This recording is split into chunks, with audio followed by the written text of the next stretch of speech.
Pero también por ahí hay una jiribilla, porque no es un día para felicitar a la mujer. No nace con una intención de felicitar a la mujer, sino habla de la lucha que la mujer ha tenido que llevar a cabo, al menos en una historia contemporánea, porque vive no en un mundo de hombres, sino en un mundo de machos. Y los machos son los menos hombres que pueden existir. Y me impresiona esto porque se hizo viral, mundialmente hablando, la imagen atroz, vergonzosa de un hombre escondido en un palacio, resguardado por vallas, para defenderse ¿de quién? De las mujeres. Habló triste y lamentablemente del caso de México. ¿Y cómo se llama esta serie de mensaje? ¿No fue eso lo que preguntaban todos acá? ¿Dónde está? Escondido detrás de vallas. ¿De quién? No de los narcotraficantes, no del cártel Jalisco Nueva Generación, no del cártel de Sinaloa, no de los criminales y delincuentes de Guerrero, de Michoacán, de las mujeres. Me impresiona la pertinencia de este mensaje, de que Dios en la actualidad siga preguntándole a los varones, ¿dónde estás? Fue lo primero que le preguntó al primer ser humano, al primer varón, ¿dónde estás? Fue lo que le preguntaron, se preguntaba a la gente cuando se iba a coronar al primer rey de Israel. ¿Dónde está Saúl? ¿Dónde está el escogido de Dios para ocupar el trono? La gente se tenía que preguntar, ¿dónde está Saúl? Su familia tenía que preguntar, ¿dónde está? Tuvieron que ir a preguntarle a Dios. Y Dios, que todo lo sabe, dijo, está escondido allá en el almacén. Y en el 2022, los hombres se siguen escondiendo. Lo acabamos de ver. Para vergüenza internacional. Vean ustedes, queridos míos, me refiero a los hombres, cómo esta es una situación no solo real, actual. Y hemos, por la gracia de Dios, por su guía, hemos ido durante estas semanas a cierto nivel de profundidad de la Escritura para conocer en el primer libro de Samuel el lamentable caso de este hombre llamado Saúl, que tenía todo para ser un gran hombre, que Dios le dio todo para ser un gran rey. Y hemos visto cómo él hizo en parte, cumplió en parte su propósito. Nadie lo hace bien a la primera, pero el punto es ir creciendo. Él, como hace rato me estaba equivocando con Renata, en vez de ir para adelante, a él sí le hubieran pasado de jóvenes a niños, como me equivoqué yo hace rato. Él iba para atrás, como dicen las mamás, ¿sabes? Como los cangrejos. Entonces los hombres vamos creciendo en edad, pero podemos ir decreciendo en carácter, en calidad, en valentía. Y vimos cómo este hombre fue de pronto, empezó a deformar su carácter, empezó a debilitar su carácter. ¿Cómo se debilita el carácter de un varón? Cuando se aleja de Dios. Conforme más sea resistente a Dios, conforme más se aleje de Él y la religión es un buen medio para que te alejen de Dios. La religión te aleja, la religión no te acerca. Por eso muchas personas tienen ese pensamiento religioso de yo voy a ir a Dios cuando esté bien. Eso es lo que siembra el pensamiento religioso. Mientras que la verdad de la palabra de Dios es ven como estés para que podamos hacer algo, te dice Dios. Entonces, mientras más se aleja un varón de Dios, más miedo va a tener, más inestable emocionalmente va a ser. Miren, socialmente se ha categorizado a la mujer como más emocional. Mentira. Los hombres podemos ser tan fácil o más presas de nuestras emociones que las mujeres. Y Saúl empezó a ser presa de sus emociones. ¿Por qué les digo que la inestabilidad emocional viene a un hombre en la medida en la que está alejado de Dios? Porque cuando un hombre, a ver varones, escúchenme esto por favor. Tú varón, la mujer también, pero primeramente tú varón, estás diseñado para caminar por fe. La fe no es una emoción, es el músculo espiritual. ¿Cómo se desarrolla la fe? En la cercanía con Dios y con su palabra. Mientras más palabra sea tu alimento y más tiempo pases con Dios, mayor va a ser tu fe para que puedas enfrentar todos los desafíos que la vida te presenta. Por eso es que mientras más alejado estés de Él, estás, varón, escúchame esto, estás yendo en contra de tu diseño.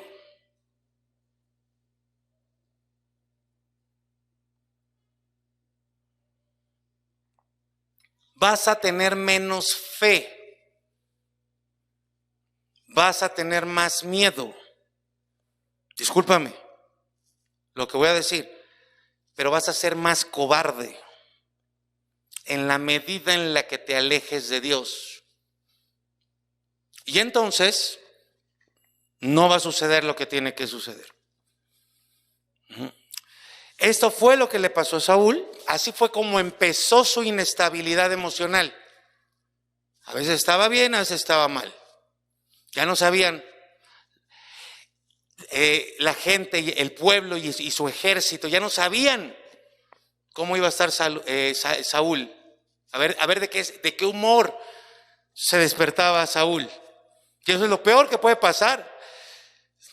¿Cómo te sientes tú con esas personas que no sabes cómo van? El jefe que no sabes cómo va a estar ese día, si va a estar de buenas o de malas. Tu papá o tu mamá, a ver si ese día está de buenas o de malas. Es horrible, es terrible la inestabilidad emocional, porque eso te genera inconstancia. Por eso les digo yo, ya olvídense, sáquense de su mente que voy a ir un domingo sí y un domingo no. Eso lo único que está fomentando en ti es la inconstancia. Hay cosas que tienen que darse siempre, en perseverancia, todo momento. Ya no vamos a ver el capítulo donde Saúl expresa, ya no solo de una inestabilidad emocional, sino de un ataque espiritual. Ya no vamos a llegar hasta allá, hoy lo voy a mencionar tantito. Pero mis queridos amigos y hermanos, la inestabilidad emocional, escucha esto, la inestabilidad emocional es una o varias puertas abiertas a la opresión espiritual de demonios. Entonces, ¿cómo se genera una inestabilidad emocional? Aléjate de Dios. No te alimentes de su palabra, no pases tiempo con Él, vas a estar inestable más. Y eso va abriendo puertas a la opresión espiritual. La esquizofrenia es un término que la ciencia le dio a un grado de inestabilidad mental y emocional que no saben cómo describir. Esquizofrenia realmente no es una enfermedad bien definida. Bajo esquizofrenia se ponen muchos comportamientos del ser humano porque la ciencia no sabe. ¿Y sabes por qué no sabe? Porque hay un punto donde no se logra distinguir entre la inestabilidad mental y emocional y un ataque espiritual. Los psiquiatras o los médicos, neurólogos, hay un punto donde ya no pueden pasar. Ya no pueden diagnosticar, ya no cabe el catalogar ciertos comportamientos. Nosotros, tú y yo sí sabríamos. Podríamos decir, ahí hay demonios actuando, pero eso no se lo va a permitir la ciencia o la psiquiatría. ¿Cuál es uno de los síntomas más clásicos o típicos de la esquizofrenia? Que escuchan voces. Y la gente o la ciencia dice es locura, es un producto del cerebro. Podría ser, pero también podría ser demonios hablándole. Y así llegó a estar Saúl. Cuando dice la escritura, ahí no nos dice que era esquizofrenia, ahí nos dice lo que era, que un espíritu maligno le atormentaba. ¿Cómo llegó Saúl a esos puntos? Este mensaje, ¿dónde están los hombres? Y la parte complementaria, confrontación final. Ay, amigos varones. Dice esta película buenísima, Mr. Smith, decía, todo lo que tiene un principio tiene un final. ¿Ustedes qué creen? ¿Que sí o que no? Es cierto, todo lo que tiene un principio tiene un final. Cuando estás sin Dios. Porque cuando estás con Dios, el plan de Dios es para siempre, es eterno. Aléjate de Dios y vas a tener un final.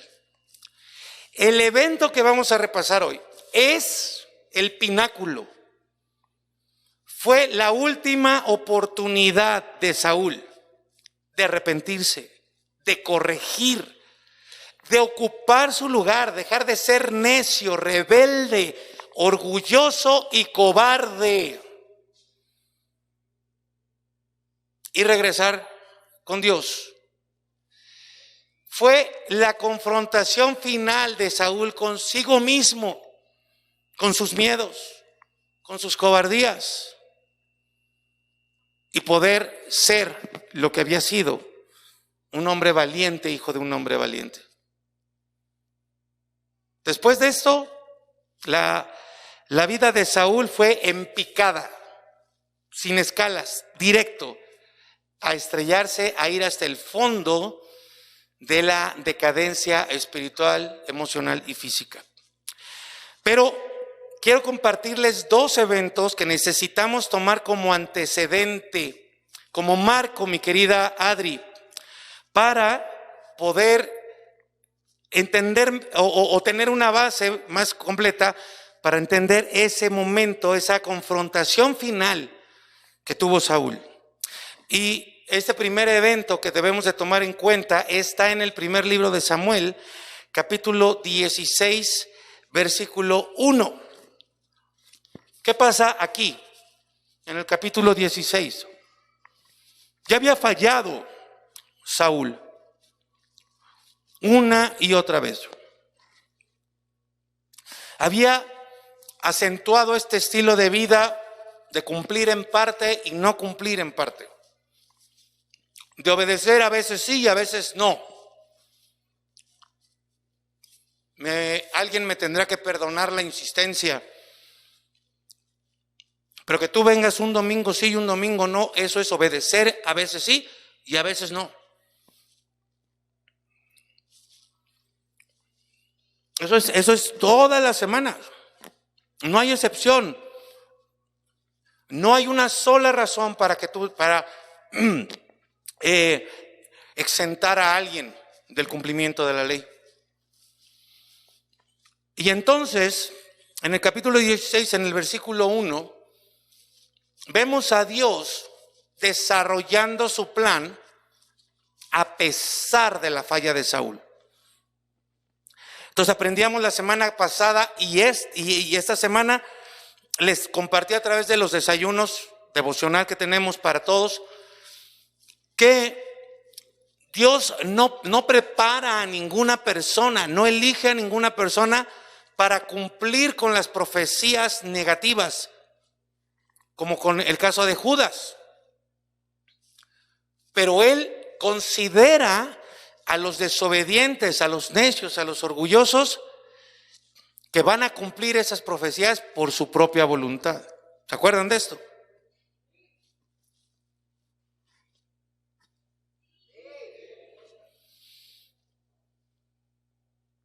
Seguimos con los varones primero. ¿Qué dicen mujeres? ¿Que los varones respondan primero? Ok. Varones, ahí está. La voluntad del pueblo femenino. Entonces, no es que Dios se equivoque. Es que en su plan, Él quiere darte, Él tiene un plan para ti. Y su plan es de bien, de bendición. Si tú no lo cumples, esa es total, al 100% tu responsabilidad. Si tú no crees que Dios tiene un propósito para ti y no lo cumples, eso es tu responsabilidad. El día que estés delante de Dios, Él te va a decir: ¿qué pasó con mi plan que yo tenía para ti? ¿Por qué no lo llevaste a cabo? ¿Qué le vas a decir a Dios? Que el tráfico, que la pandemia, que tu esposa, que tu esposo, ¿qué le vas a decir a Dios? Ningún pretexto te va a contar ahí, ninguno.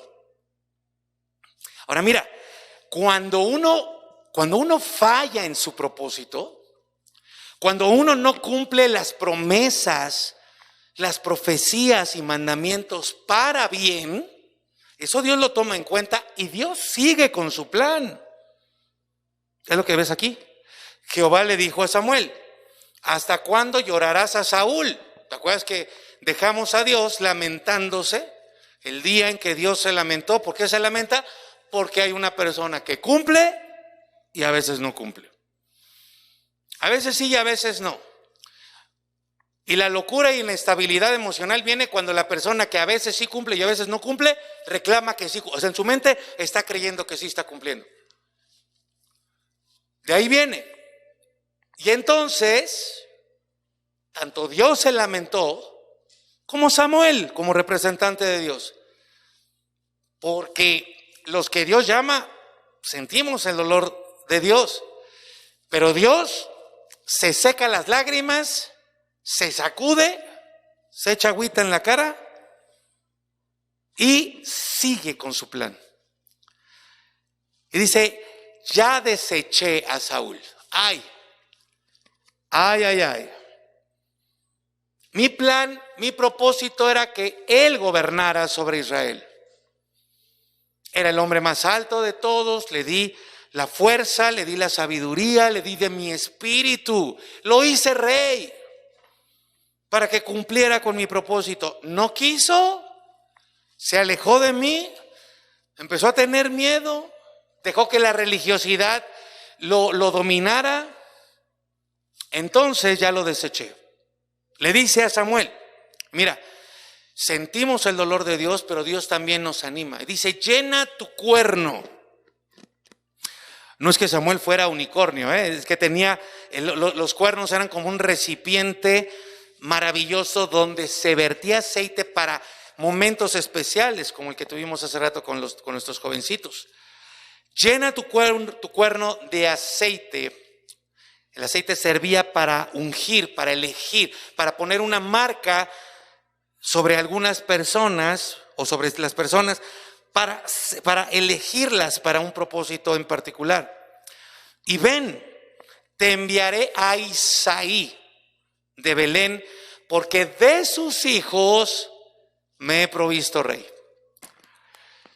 Y entonces aquí vemos cómo Dios continúa con su plan. Dios te da cientos de oportunidades, amigo, miles tal vez. No sé en qué oportunidad irás.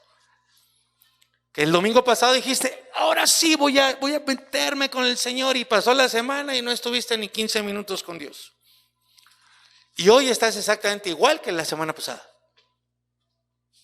No hay avance, no hay crecimiento, no hay desarrollo, o sea, tu vida sigue exactamente igual. ¿No?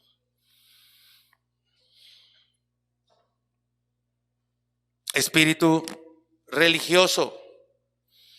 Y entonces Dios dice, ok, él no quiso, siguió igual, me dijo que sí, pero no. Ella siguió igual, también. Los esposos siguieron igual, no hubo ningún avance, no hubo ningún desarrollo, no me entregaron su vida, no renunciaron a sus redes, siguen con las mismas ideas y por eso no están presentes en el día que yo dispuse para que se congregaran. Ok.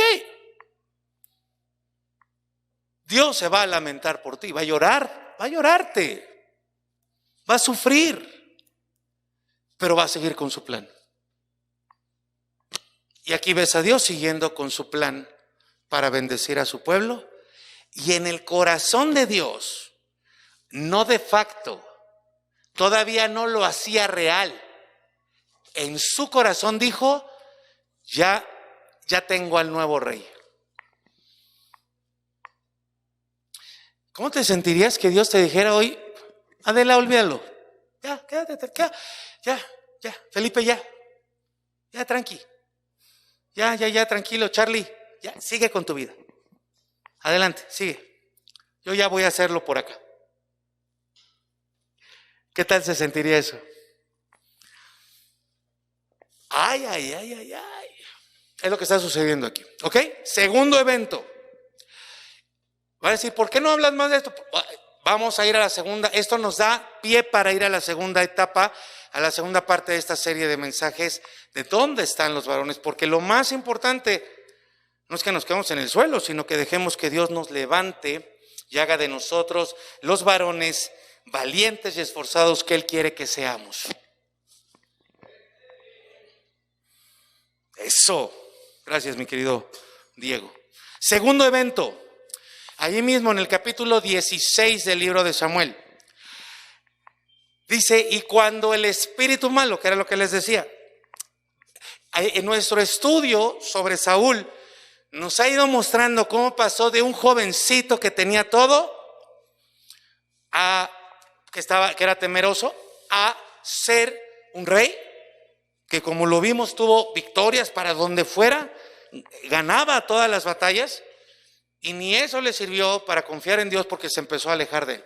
Se empieza a alejar de Dios, era rebelde a Dios, viene la inestabilidad emocional, viene esta inconstancia, vienen sus miedos, sus temores, sus angustias, sus orgullos, sus necesidades, el espíritu orgulloso que le decía a Dios, sí estoy obedeciéndote, no te obedezco, pero sí te obedezco, y de ahí viene esta parte donde él ya cae completamente bajo el dominio de los demonios. Cuidado, amigos. Dice, cuando el espíritu malo, o sea, un demonio, de parte de Dios. ¿Por qué de parte de Dios? Porque como en el caso de Job vemos que los demonios están ahí con Dios diciéndole, ¿por qué no me dejas ir a tocar la vida de Israel? Déjame acabar con Isauro. Él te alaba porque tú lo bendices. Ahí están los demonios. ¿Y entonces qué hace Dios? Ok, ¿no quieres? ¿No vas a cumplir con mi propósito? ¿Vas a seguir exactamente igual? ¡Pum! Simplemente lo que Dios hace es desatar al demonio, abrirle la puertecita como toro de lidia y sale ese espíritu, y dice, y venía sobre Saúl. David tomaba el arpa y tocaba con su mano, y Saúl tenía alivio. Fíjate ahí, hasta allá le estaba dando oportunidad a Dios, pero el espíritu malo se apartaba de él cuando David tocaba. ¿Qué tocaba? ¿Qué habrá tocado David? ¿Las mañanitas? Estas son las preguntas una de las preguntas que yo le quiero hacer a Dios cuando llegue al cielo. Porque dice, ¿no? Estas son, ¿qué? A lo mejor ahí las compuso, ¿verdad? Dicen los estudiosos que el Salmo 23, compuesto por David, era de esa época. No sabemos si era lo que tocaba, pero cuando David tocaba, lo que sí podemos estar seguros es que su música provenía de un corazón entregado a Dios. Entonces, había algo espiritual que sucedía que apartaba al demonio. Por eso es tan importante que todos estemos desde el tiempo de adoración, que nos metamos en la adoración. Hay personas que me han dicho, pastor, qué barbaridad, estoy impresionado de cómo Andy, nuestra líder de alabanza, nos lleva, en 2 segundos estoy ahí tocando el trono de Dios. ¿Quién ha tenido esta experiencia entre nosotros? Sí, ¿no? Yo también luego ahí, de eso sí me sirve el cubreboca, porque luego ahí estoy yo tragando las lágrimas, ahí tocando, se me cuatrapean los acordes porque estoy llorando, porque estoy experimentando ahí esa presencia de Dios. No se pierdan jamás una sola nota que dedicamos aquí a nuestro Dios, a nuestro Rey. No lo hagan. No desprecien ese tiempo de adoración. Porque si algún demonio te anda agarrando ahí en la semana, se va a tener que largar. Porque aquí estamos entregándole adoración a nuestro Rey. Denle fuerte, pero eso es alabanza. Eso es adoración para nuestro Rey. Entonces tengan ustedes en mente estos 2 eventos que nos van a servir para continuar en la siguiente etapa de nuestro estudio sobre el libro de Samuel. ¿Qué pasó? ¿Se acuerdan que dice en el capítulo 15 que el ejército de Israel ya estaba temeroso? ¿Se acuerdan de eso? Ya estaban, imagínense un ejército con miedo. El ejército era el que tenía que salir a la batalla, tenía que salir a la guerra. Eran los hombres, tenía que estar compuesto por hombres valientes, ¿verdad? Los más esforzados. Entonces, imagínense un ejército temeroso. Ya va mal la cosa.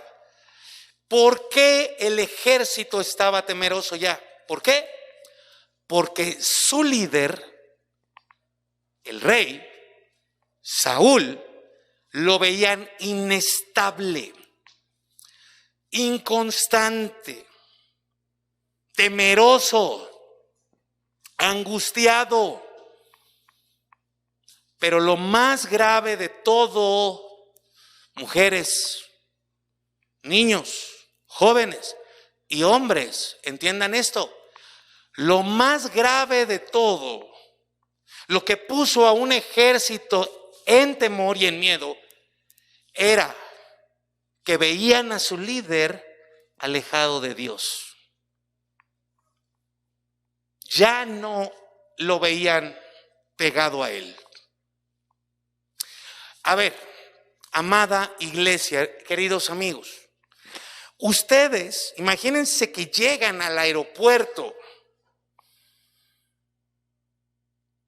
y van por el gusano.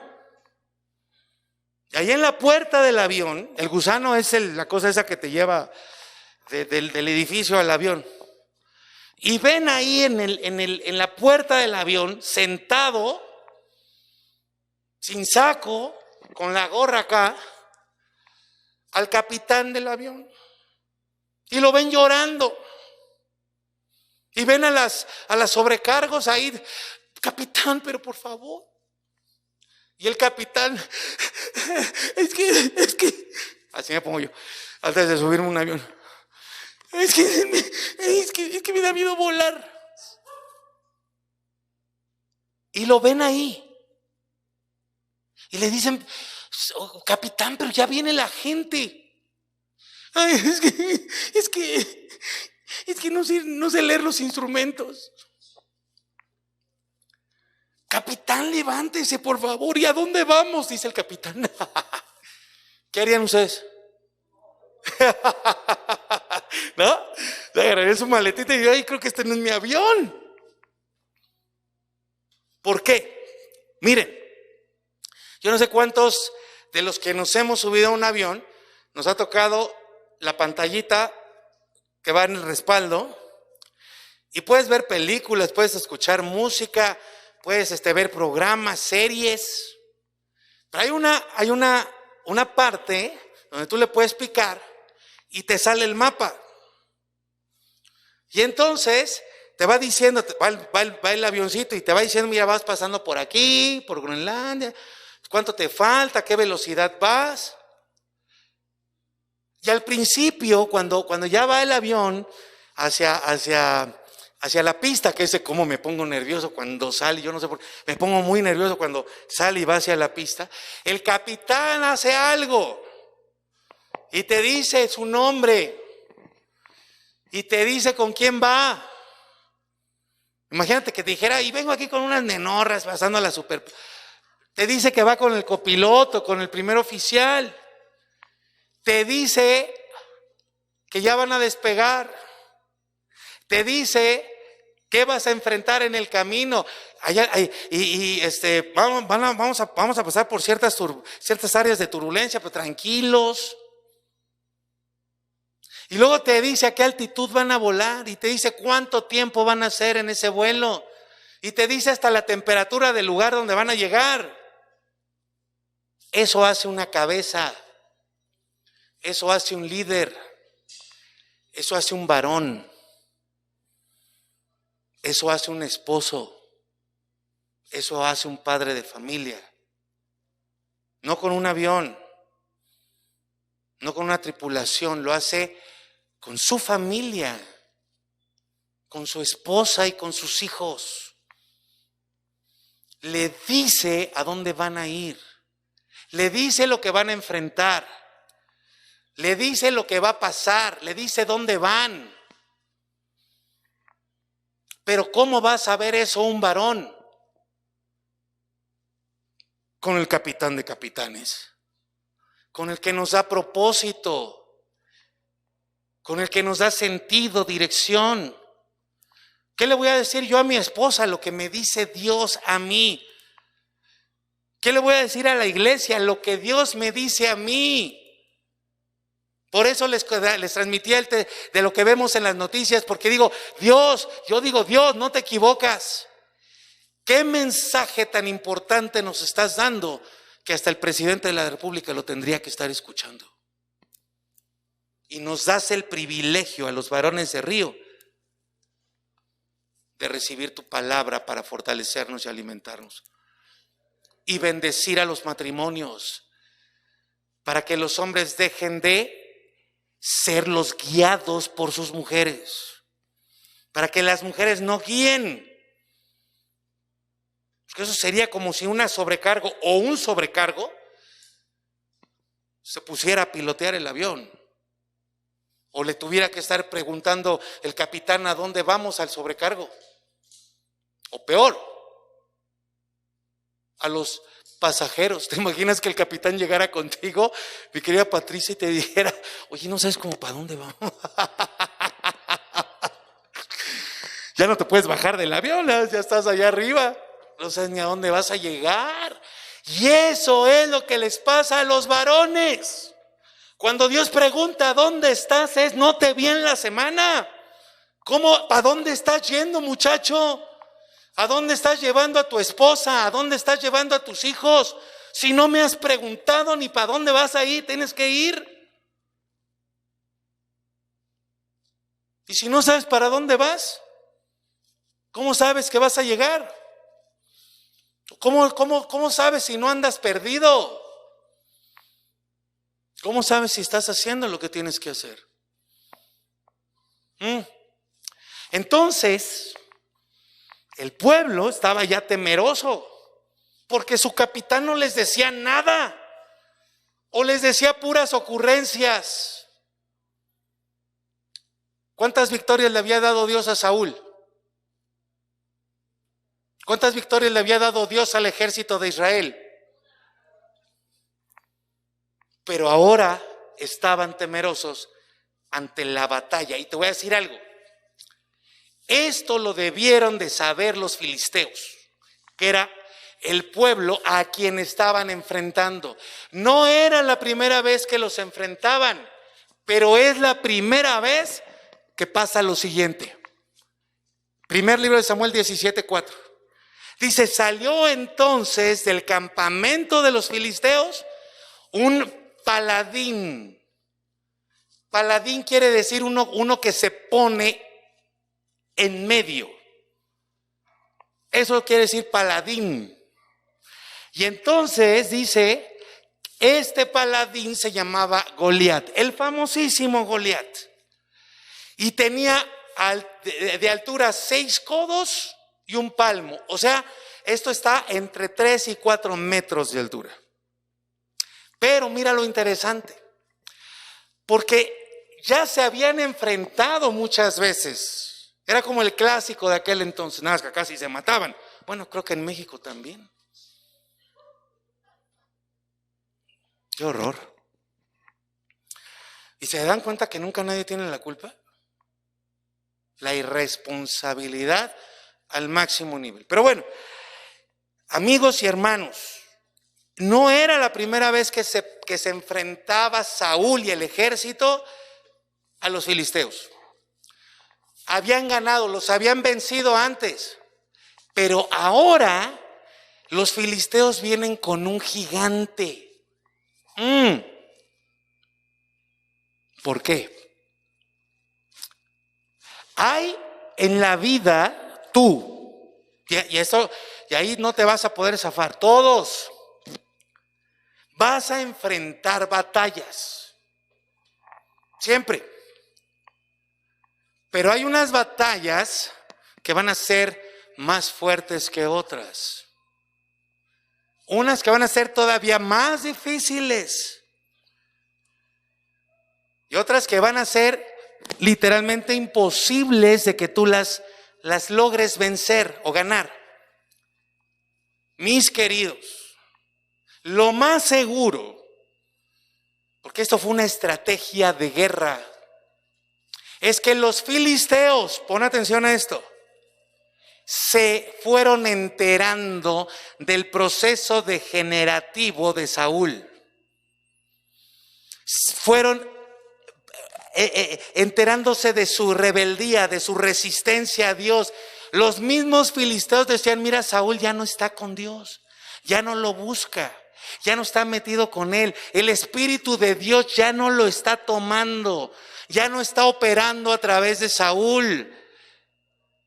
Es inconstante, es rebelde, se resiste, a veces sí obedece, pero a veces no. ¿Y qué creen que fue? ¿Qué creen que nos acabamos de enterar? Dijeron los filisteos. Que dicen que ya se volvió loco, que ya hasta trae demonios ahí. Dice que escucha voces y se pone como loco. Ya hasta quiso matar a uno de los suyos. Dijeron, este es el momento. Es más, podemos enfrentarlo, podemos vencerlo sin la necesidad de lanzar una sola flecha. ¿Cómo? Vamos a alimentar sus miedos. ¿Cuáles fueron, mis queridos amigos? Respóndanme acá. ¿Cuáles eran las características que la palabra de Dios nos dio de Saúl? ¿Cuál? Díganlo fuerte. Díganlo fuerte otra vez. Díganlo más alto. ¿Y a quién le trajeron? ¡Ah!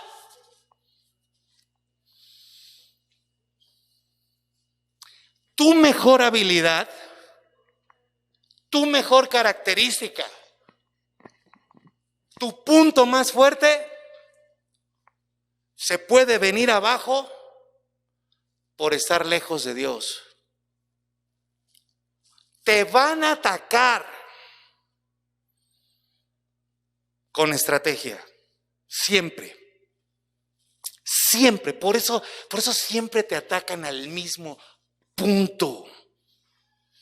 El que tú dices, ay, es que ese. Y déjame decirte algo más. Los enemigos, y lo acabamos de ver aquí en México, y lo estamos viendo en Ucrania, los enemigos no solamente quieren derrotarte, quieren avergonzarte y humillarte. ¿Qué necesidad de desnudar un cuerpo que ya está ahí sin conciencia, tirado en un charco de sangre? ¿Qué necesidad de lanzar bombas a civiles, a niños? Porque los enemigos no quieren solo vencerte, quieren humillarte y quieren avergonzarte. Por eso trajeron al gigante, para darle a Saúl, para alimentar su miedo, fortalecer su miedo y hacer que se alejara más de Dios, aunque eso mismo pudo haber sido su oportunidad para acercarse a Él. Es impresionante, mi querido varón. Es impresionante. Y ahora déjame, tal vez para algunos va a ser revelación. Es impresionante, impactante. Para las mujeres y para los niños y los jovencitos, ¿cómo te aferras a hacer algo que no puedes hacer? Pero nada más por puritito orgullo no dices que no sabes o que no puedes. La clásica de la dirección: mi amor, ¿por qué no preguntas si estamos perdidos? ¿Qué dices? Ahorita damos. ¿Por qué, baby, por qué no prendes el Waze? Que no, que yo soy mejor que el Waze.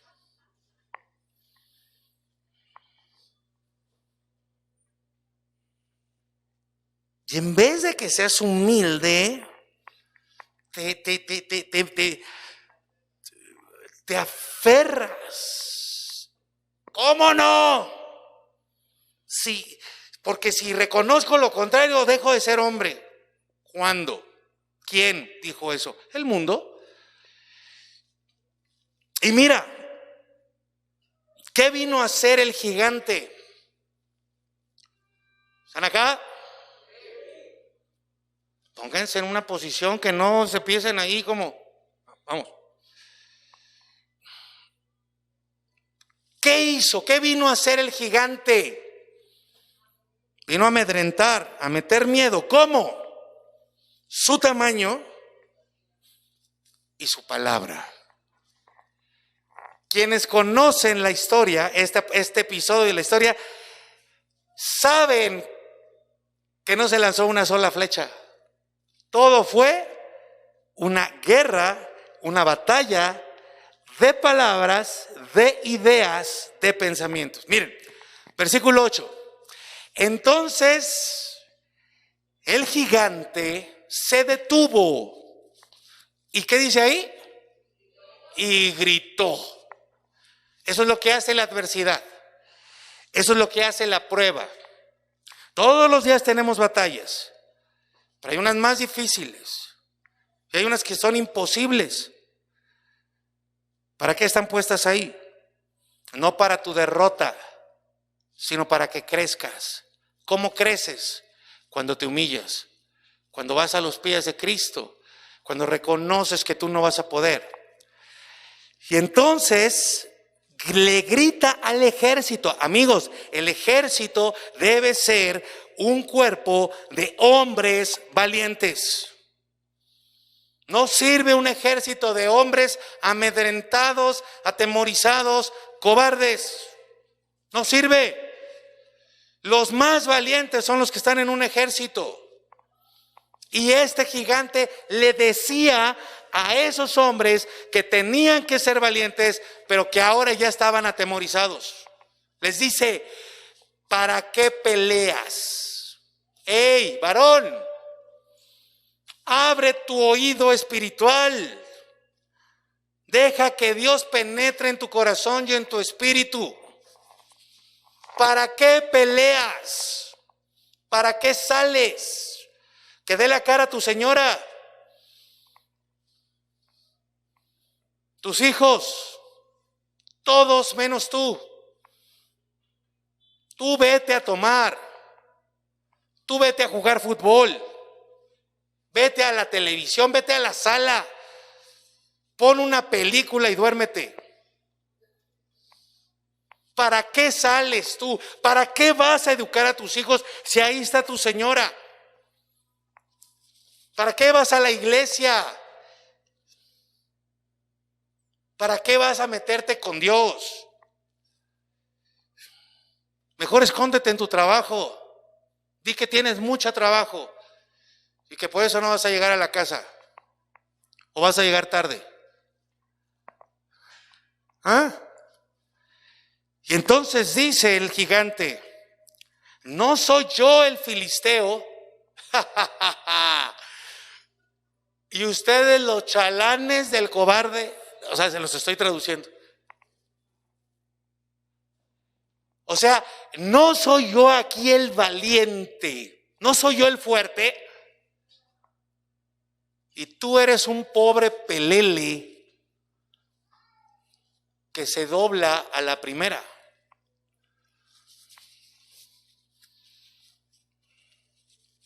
Una mujer con todo y fiebre, con dolores en las articulaciones, en la columna. Y a los hombres les duele una uña, un padrastro.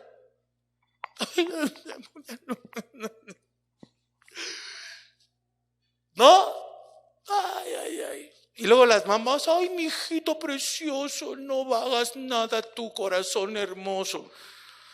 Que luego a tu hermana, que ella sí la que es. No, chiquito, yo te plancho. Mi amor, es que tú a los tus 45 años tienes que todavía comerte tu cerealito.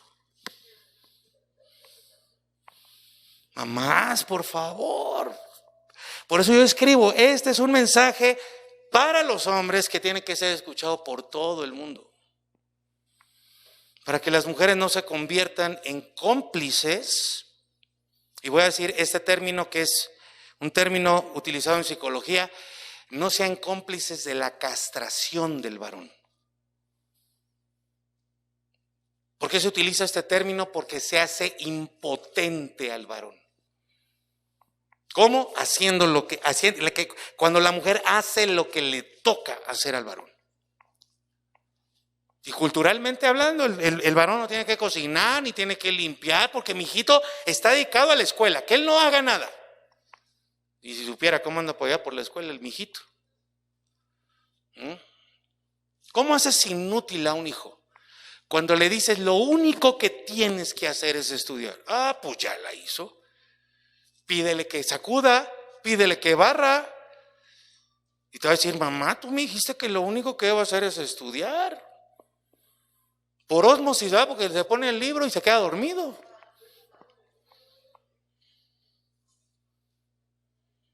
¿Estamos bien, mi querida Yuri? Pues cuando tengas hijos. Ya mero, la verdad, no te estoy profetizando. Entonces, dice: escojan entre ustedes. Mira cómo ya traían en la mente no lanzar ni una sola flecha, no gastar una sola lanza.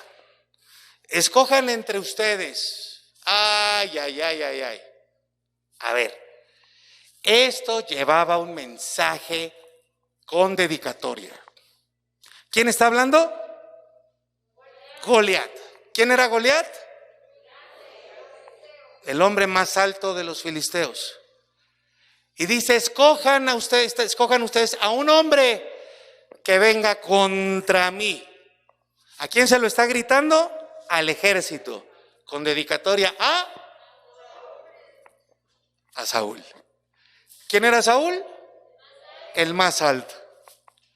El más alto contra el más alto. ¡Ay! Ya. ¡Ay, no es cierto! ¿Quién sabe qué dice acá? Y entonces, aquí es donde viene la confrontación. Varones, mujeres, varones guapos y mujeres hermosas. Todos enfrentamos problemas todos los días. Y ya les dije 2 o 3 veces. Hay algunos más difíciles, gracias.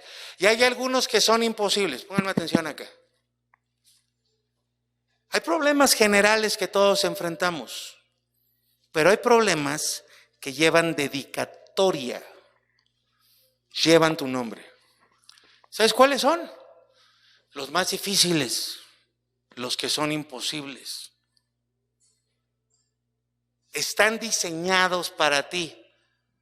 Están diseñados para vencerte, pero también para humillarte y avergonzarte. O sea, el problema más grande en tu vida, analízalo, está dirigido al punto que te vence, que te derriba, que te derrota. Y lo que te dice toda esa estrategia maligna es: ni tiene caso que salgas a pelear. Y tú lo crees porque dices, es aquí donde más me duele. ¿Para qué? Para que ni siquiera pelees, para que ni siquiera batalles, para que ni siquiera salgas al campo de batalla.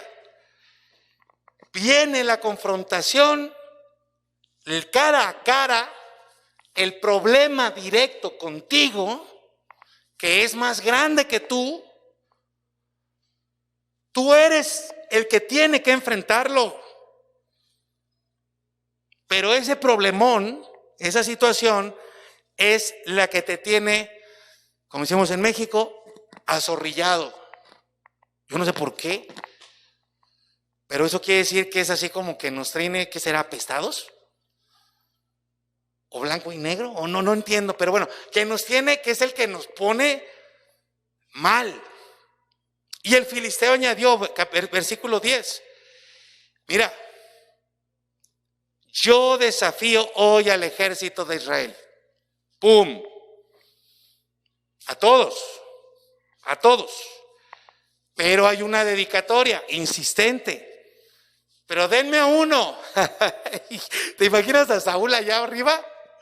En el palacio. Entonces Saúl, sabiendo perfectamente a quién le estaban hablando. ¿Me entiendes cuál es el mensaje, varones? No te hagas. Te estoy hablando a ti. Te estoy hablando a ti, Christoph. No te escondas. Ángel, no te escondas. Es a ti el que le estoy hablando.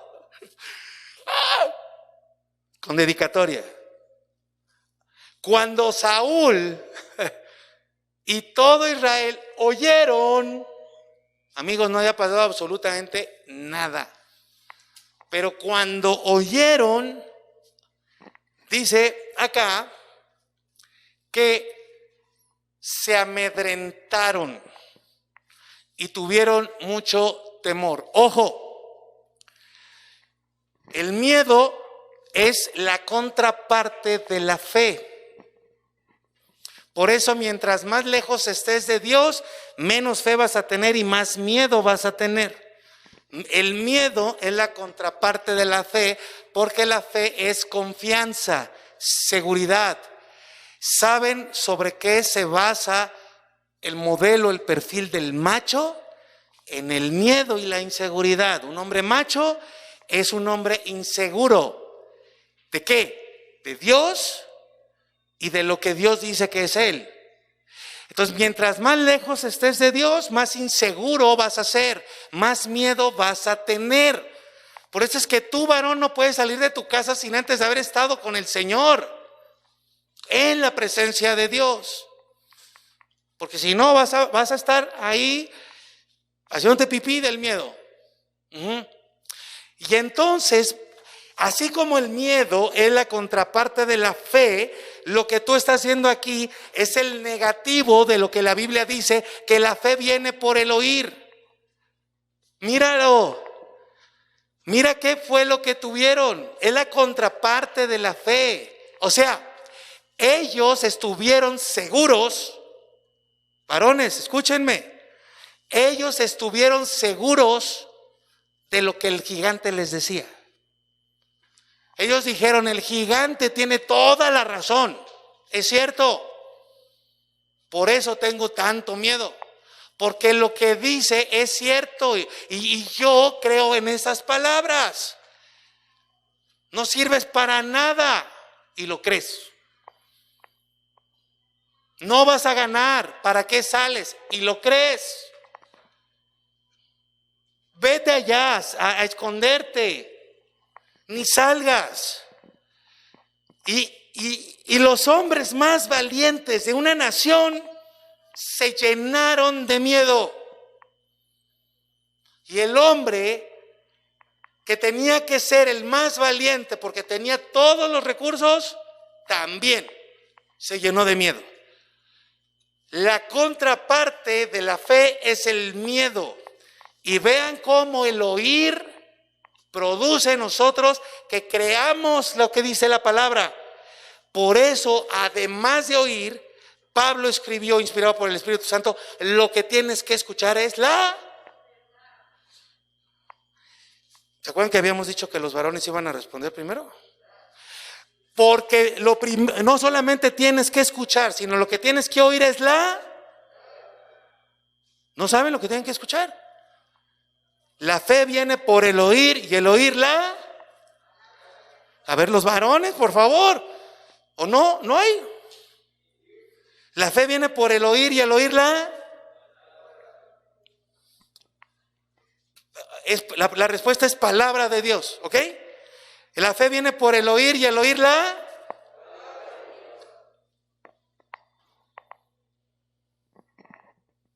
¿Ves cómo funciona en los dos lados?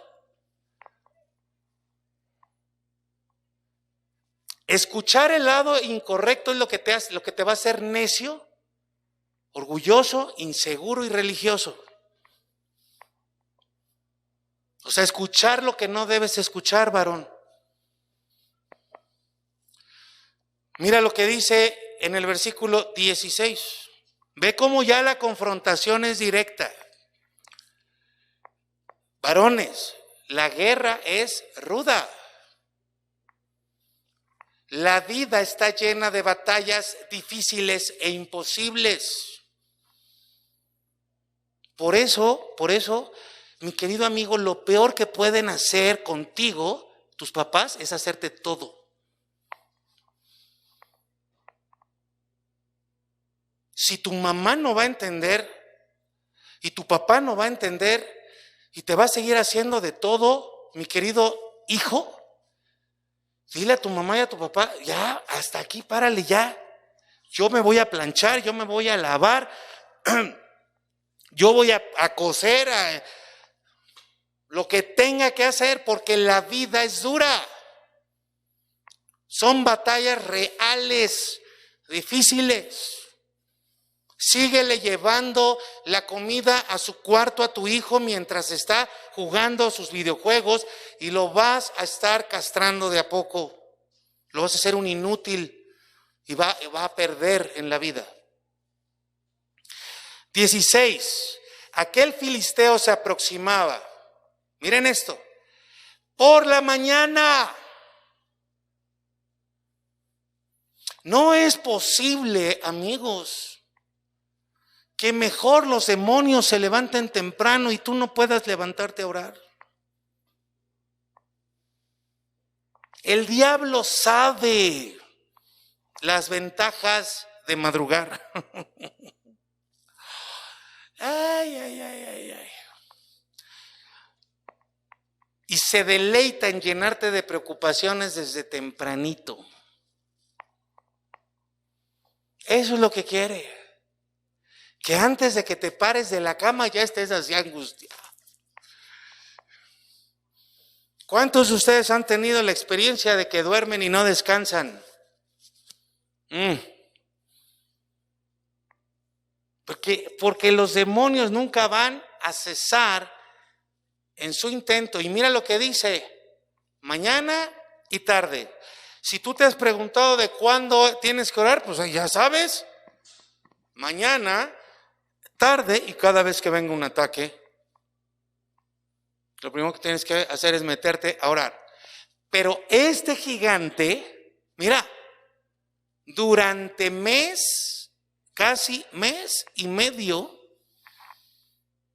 avergonzando al ejército y avergonzando a su rey. Durante 40 días. Esto tú lo puedes entender de forma literal. Ya es terrorífico que durante 40 días no te suelten y te estén avergonzando. Pero el número 40 en la Biblia muchas veces no significa exacto el número de días o de años, sino que simboliza un tiempo completo de una obra. Cuando tú encuentras el número 40, es algo que se lleva un cierto tiempo para estar completo, para completar algo, una obra, ya sea de Dios o en este caso de los enemigos. O sea, lo que también podemos leer aquí es que Goliat se encargó, su plan, junto con el ejército enemigo, era lograr,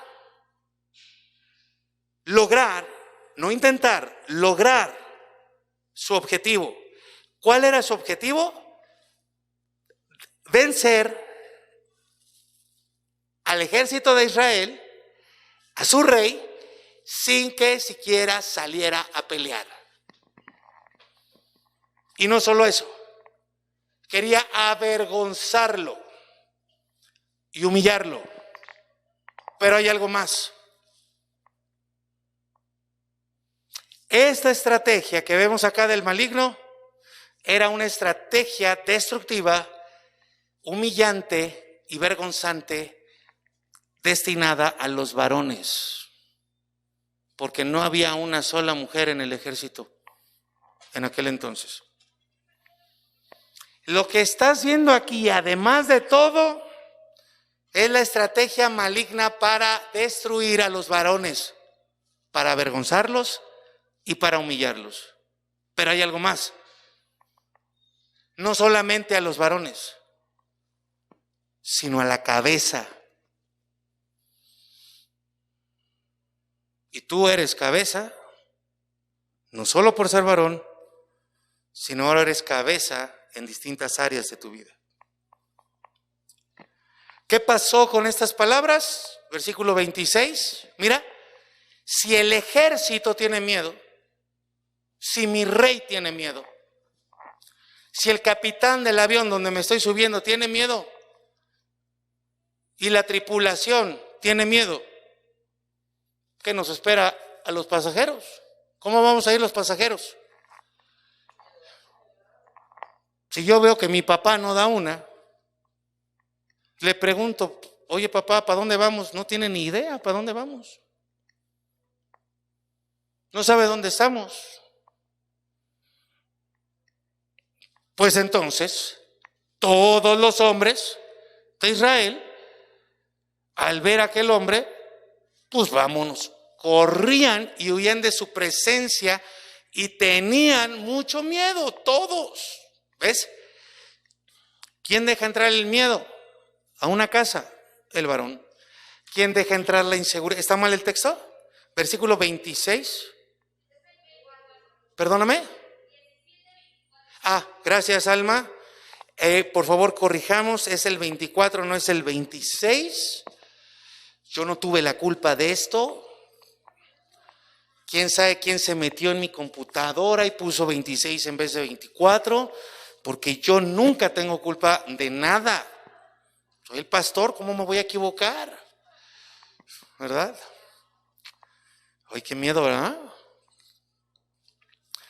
Los hombres de Israel decían, mira, ve la guerra de las palabras. No se había lanzado una sola flecha. Y ya tenían clavadas las palabras en el corazón.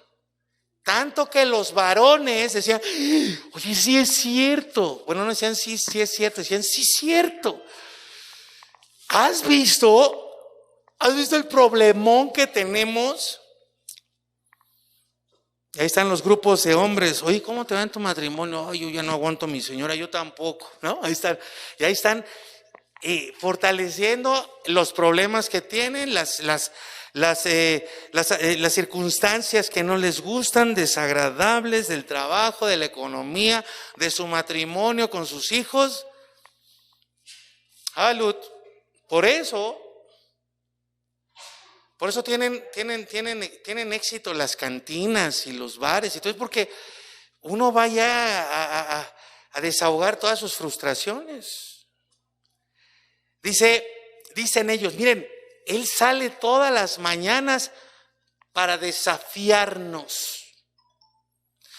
Y sucederá que al que lo venza, el rey lo enriquecerá con grandes riquezas, le dará a su hija, yo me imagino a la hija del rey. Yo sé, como yo, ¿qué culpa tengo de que no? O sea, al que sea, y lo va a eximir de todos los tributos de la casa paterna de Israel. Miren, díganme una cosa, ¿ustedes les gustaría recibir esta recompensa? ¿Nadie? Una recompensa establecida de 3 cosas: riquezas, exención de impuestos y la chamacona, la hija del... Miren esto, amigos. Vean el concepto que Saúl, el rey, tenía no solo de las mujeres, sino de su propia hija. Vean cómo es el machismo, en qué concepto tiene a la mujer, pero de dónde viene el machismo, del miedo y de la inseguridad. ¿Qué hace con la mujer? La pone a un nivel de objeto. ¿Ya lo vieron? Ahora, vamos a ponerlo de esta manera. Nuestra carne quiere estas recompensas. ¿A quién de ustedes le gustaría que el banco le perdonara todas sus deudas? ¿Ven? Eso es la carne. Eso es la carne, porque en lugar de decir, Señor, yo fui irresponsable con mi economía, dame sabiduría para trabajar y salir adelante de esto. Trabajar y pagar lo que debo. No, nuestra carnota nos dice, ay, que me lo paguen. Que hay un milagro de tu parte, ¿no? Y que el banco me llame y que, amiga, ya se pagó todo. ¿Quién lo pagó? No sabemos, pero ya lo pagaron. ¡Uy, gloria a Dios! No, ¿cuál gloria a Dios? ¿Saben lo que es esto, amigos? Esto no es una recompensa. Esto es un soborno. Esto es un soborno de un cobarde. ¿Sabes qué hace el cobarde? El cobarde prefiere pagar en lugar de hacer lo que le corresponde.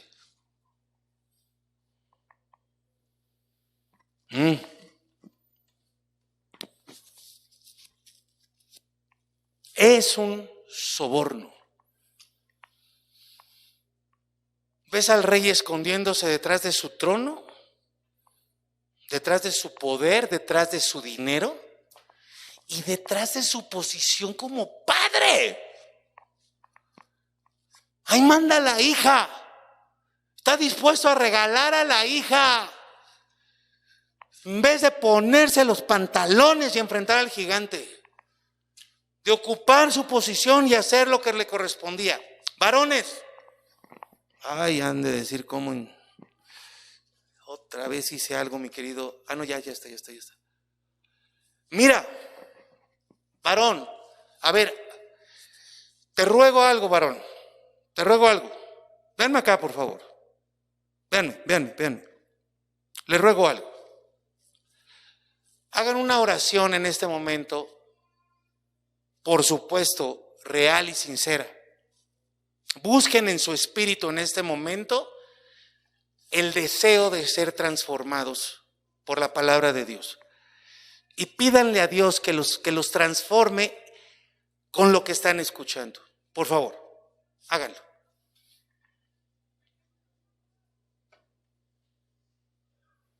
No tiene que ser una oración larga, tiene que ser sincera.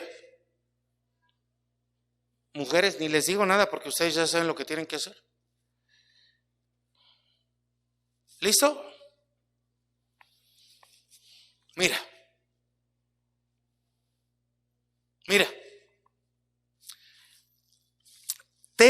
Recibe esto. Juicio carnal, juicio espiritual. Ahora, que pases ahora, porque es una obra de Dios, que pases del juicio carnal al juicio espiritual, varón. ¿Cómo es eso? Una parte importantísima de la función de la cabeza es saber juzgar las cosas. Pero tú nos has enseñado y la Biblia dice que no debemos de juzgar a las personas. Pero la palabra de Dios nos enseña a juzgar las circunstancias o situaciones. Y tú como cabeza tienes que saber tener un juicio correcto de lo que vives, de quién eres, de lo que estás pasando. Y entonces, esto es para hombres y mujeres. Oigan, yo veo que algunos siguen orando. Ya. O se quedaron dormidos. Si no era velada de oración, era nada más ahí una oración. Señor, cámbiame. Cámbiame de tener un juicio carnal de las situaciones a tener un juicio espiritual. ¿Qué es tener un juicio espiritual? Es juzgar o es ver las cosas como Dios las ve. No como tu carne las ve. Mira lo que dice el versículo 33. Aquí ya llegó un hombre que dice: yo voy a enfrentar al gigante. Todos sabemos quién es ese hombre. Su nombre era David. Varones, ¿su nombre era? Eso. ¿Se fijaron qué bonitos oyeron los varones cantando hace rato? ¿A poco no se oyeron bonitos? Varones, sigan cantando, por favor. Aquí las respuestas, cántenlas o díganlas. Se oyen bonito. Entonces ya había salido este jovencito, que lo vamos a ver después, y le dijo al rey: yo voy a enfrentar al gigante. Pero Saúl, acuérdate, mientras más lejos de Dios estés, más miedo vas a tener. Y ahora agrégale otra: más vas a estar en lo carnal. Tu juicio va a ser carnal. O sea, a partir de lo que tus ojos ven. O sea, tú vas a concluir a partir de lo que tus ojos, estos dos que están aquí, te dejan ver, lo que tus sentidos te dejan ver. Eso es un juicio carnal. Pero también lo que tu mentalidad te permite entender, eso es un juicio carnal. Pero también lo que tu razón te permite razonar, eso es un juicio espiritual.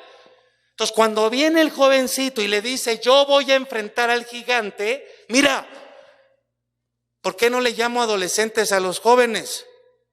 Porque el jovencito tenía una visión, una cosmovisión, un entendimiento espiritual de la situación. David dijo, ¿quién es este hijo de vecino? Lo dijo en el hebreo antiguo. Dijo, ¿quién es este filisteo incircunciso? Saúl. No, sí lo dice. Saúl. Y todo el ejército de valientes, de que los hombres más valientes de una nación, decían, ¡ay no, es un gigantote! David decía, a este yo me lo echo hoy. ¿Quién tenía la madurez espiritual? El jovencito. Y el altote, fuertezote y rey, tenía una visión, un juicio carnal de la situación. Tú no podrás, le dijo Saúl a David. Mira nada más. Esto es lo que se llama proyección. Tú tienes miedo y ahora quieres meterle miedo a las demás personas.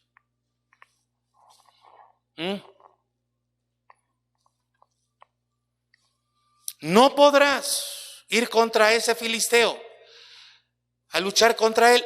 Ahora mira, por favor. Da a Saúl la razón de por qué le dice no. Ahora quiero que veas que lo que le va a decir Saúl a David es lógico, es razonable, pero es incorrecto. Te lo voy a decir otra vez, Charlie. Es lógico, es razonable, pero es incorrecto. ¿Me ayudan? Repitan conmigo. ¿Es lógico? A ver, todos, por favor. ¿Es lógico? ¿Es razonable? Pero es incorrecto.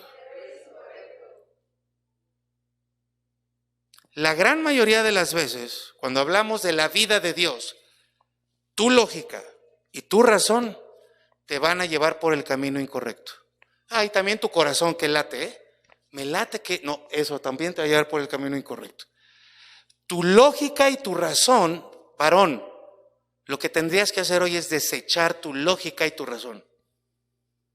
No confiar más en eso. Decirle a Dios, esto no me sirve, yo no quiero esto. Porque me va a llevar lejos de ti, me va a llevar hacia los miedos, hacia las inseguridades. Mira la razón que Saúl le da a David. Le dice, no vas a poder. ¿Por qué? Porque tú eres un muchacho.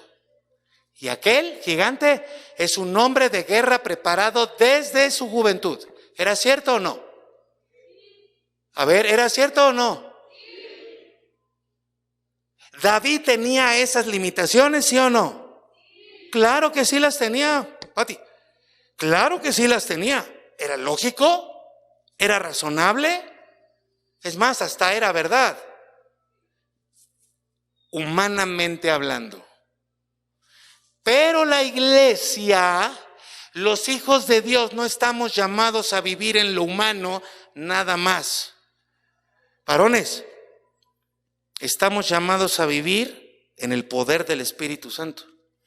No en tu fuerza, no en tu lógica, no en tu razonamiento, no en tus limitaciones.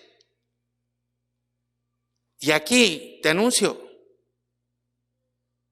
lo que Dios quiere de ti, de mí y de esta iglesia es que dejemos ya de estar viviendo en los límites de lo humano y vayamos al poder del Espíritu Santo para lograr las cosas que Él quiere que logremos. Eso es lo que Dios quiere de ti y de mí. ¿Estás dispuesto? Porque para allá nos quiere llevar el Señor. O sea, Él nos quiere llevar a puntos donde nosotros digamos no se va a poder, pero lo vamos a lograr. ¿Me explico? Nosotros no vamos a poder, pero el que está con nosotros lo va a hacer a través de nosotros y lo vamos a lograr. Gloria a Él, ¿verdad? Ayúdenme. Sacúdanse lo que se tengan que sacudir. Voy hacia la parte final. Estamos viendo esta parte negativa. Vamos a ir hacia lo que Dios quiere. ¿Qué pasa cuando la persona se mueve en un juicio natural carnal de razón y de lógica. Mira, aquí esto es lo que complementa la conducta religiosoide de la que tanto hemos hablado. Mira lo que dice el versículo 37. O sea, tú ves a un Saúl lejos de Dios, apostado en el miedo, y mira lo que le dice Saúl a David. Bueno, pues si quieres ir, pues ve. Y mira cómo sale lo religioso. Y que el Señor esté contigo. A ver, ¿ustedes creen que Saúl se lo estaba diciendo de verdad? Pues no. Obvio no. Porque Saúl no confiaba en Dios. Estaba sobornando, estaba pagando para que hicieran su chamba. Pero le sale lo bondadoso, lo piadoso, lo religiosoide. ¿Te das cuenta? Ahora, aquí, mis queridos varones, me hago un punto antes, una pequeña pausa antes de ya ir al final. Ya cierro. Mi querido grupo de alabanza, por favor, estén listos. Tienes que saber, mi querido varón, ustedes mujeres también lo tienen que saber. Esto que vemos acá en la historia registrada por Samuel no es sino una de las partes medulares del plan maligno para la humanidad, no solo para los varones. Desde el principio, ya lo vimos, desde el inicio, desde Génesis, el diablo quiso destruir al hombre, pero no lo ataca directamente, lo atacó por medio de la mujer.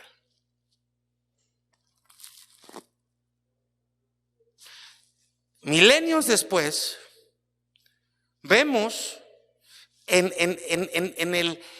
el ejemplo icónico, podríamos decir que Saúl es el máximo ejemplo del logro maligno para la destrucción del varón.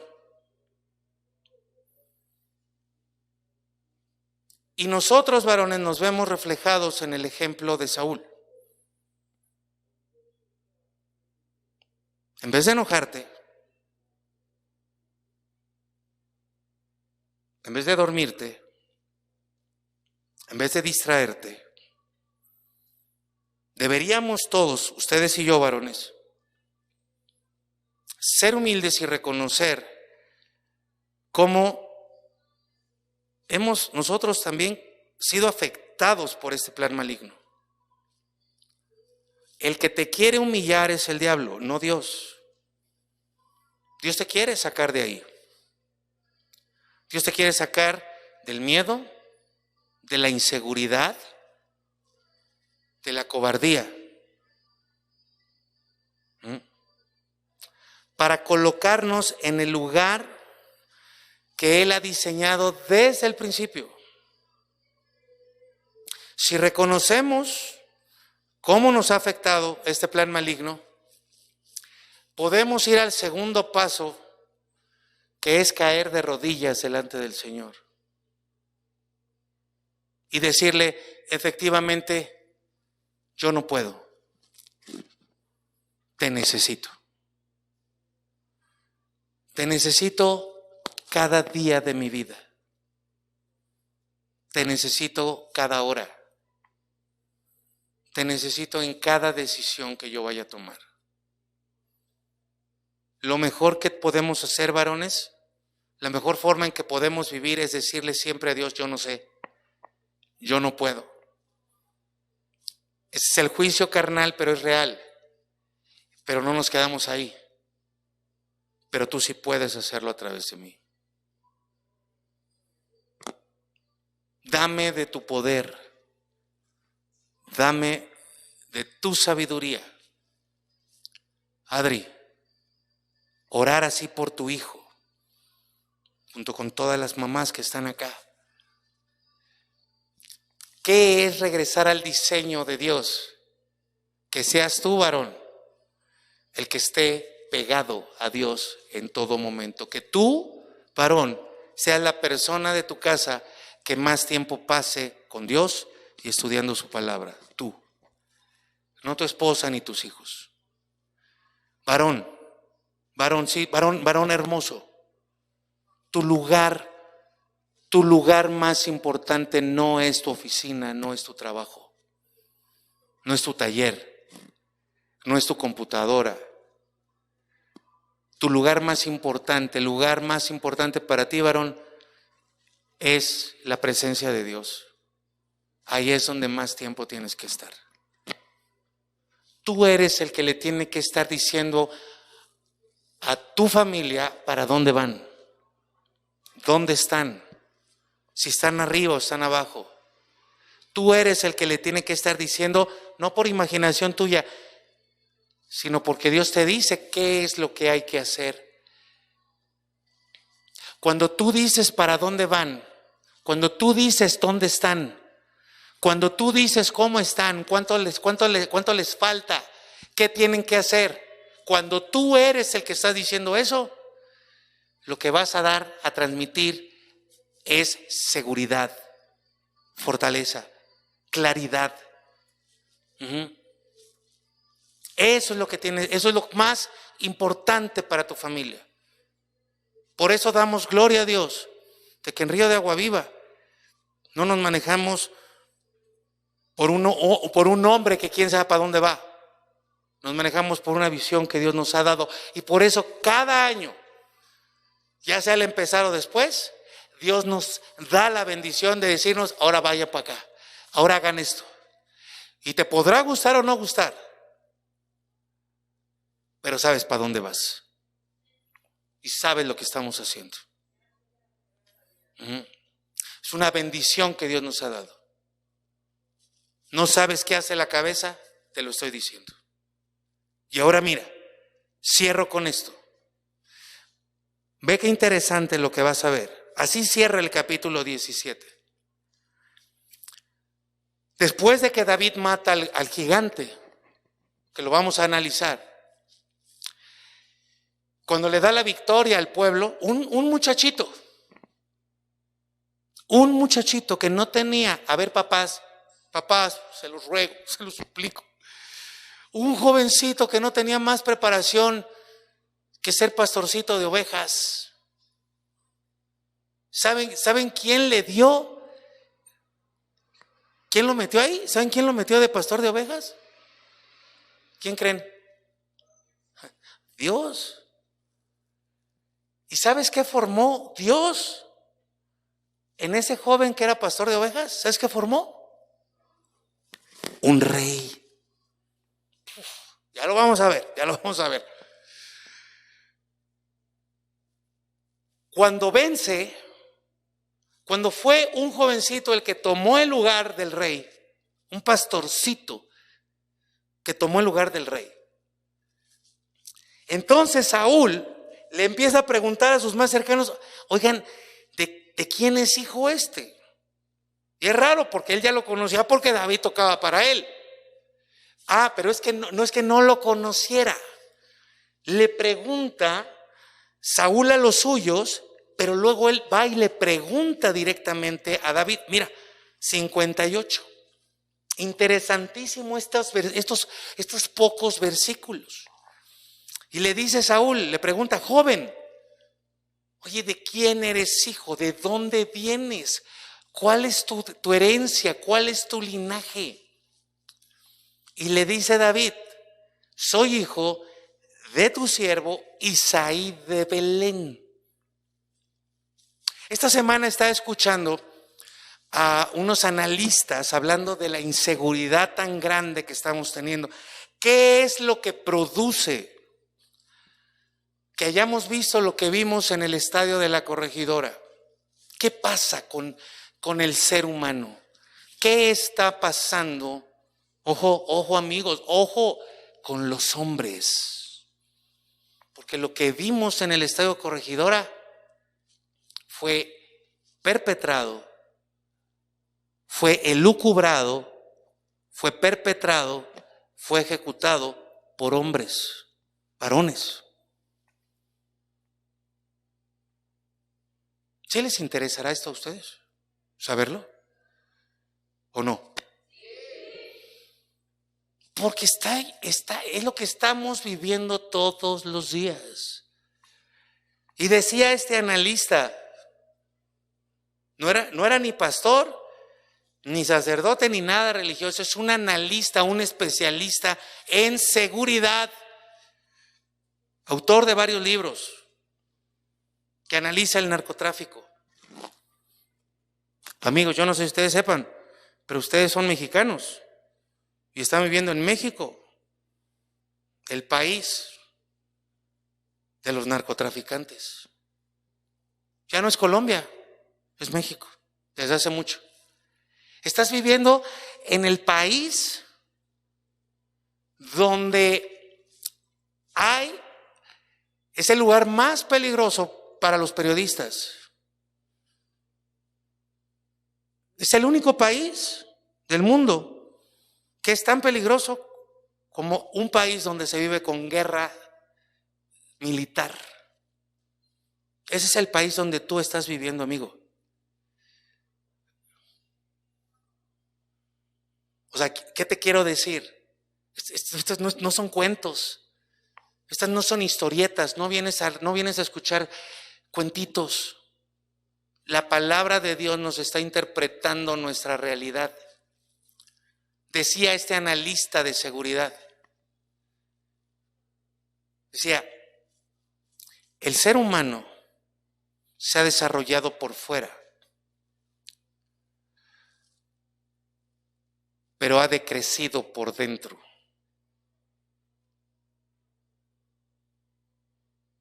Más tecnología, menos moralidad, más dinero, menos espiritualidad.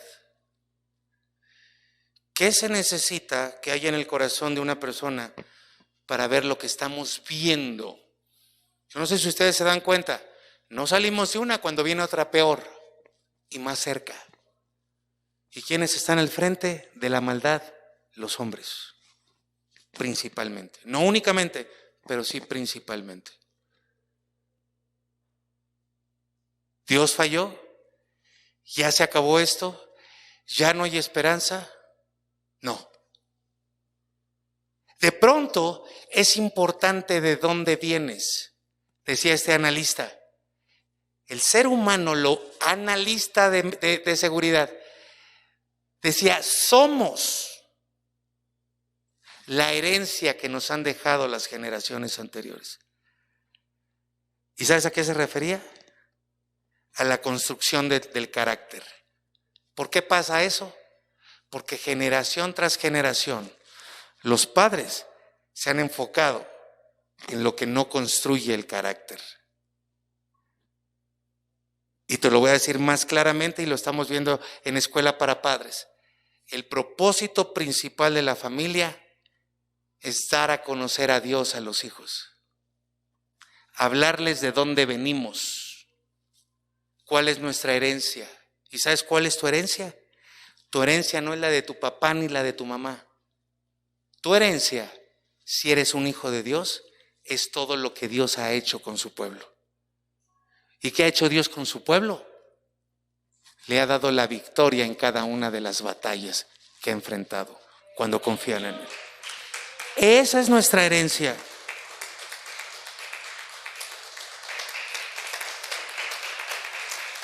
Eso es lo que le tienes que enseñar a tus hijos. ¿Qué crees, mi querida Yuri, que quiere decir el nombre de Isaí? ¿Alguien sabrá? Isaí quiere decir Jehová o Dios nos da libertad, nos libera de miedo, de inseguridades. En su tiniebla, Saúl dijo lo más importante, o sea, este niño, ¿qué tiene? Tiene una herencia. Y su herencia es que él ha experimentado la libertad de Dios. el poder de Dios, por eso pudo enfrentar al gigante. ¿Me estás entendiendo, mi querido papá y mamá? Papá, la herencia más importante es tu experiencia con Dios. Es lo que Dios hace contigo y a través de ti. Es que tú te sientes a tus hijos y les platiques lo que Dios ha hecho contigo y a través de ti. Que le digas, mira hijo, yo estaba en el hoyo, pero Dios me sacó. Yo era una cucaracha, pero Dios me hizo rey, me hizo cabeza, me dio riqueza. Yo no sabía hacer nada y Dios me dio riqueza. Yo estaba preso, pero Dios me dio libertad. Y este Dios que hizo eso conmigo, ten confianza, hijo mío, Dios lo va a hacer contigo. No importa lo que pase, no importa los gigantes que enfrentes, Dios te va a librar de cada una de esas batallas, te va a dar la victoria. ¿Sabes por qué? Porque me la dio a mí. Esa es la herencia que los padres tienen que dejar a sus hijos. Eso es de lo que te tienes que preocupar. Por eso es tan importante que experimentes a Dios en tu propia vida. Y no lo vas a experimentar si sigues viviendo con tu razonamiento, con tu lógica o con tus limitaciones. Tenemos que ir a más, y hacia allá es hacia donde Dios nos quiere llevar. ¿Vamos o se quedan? Vamos a darle la gloria a nuestro Señor.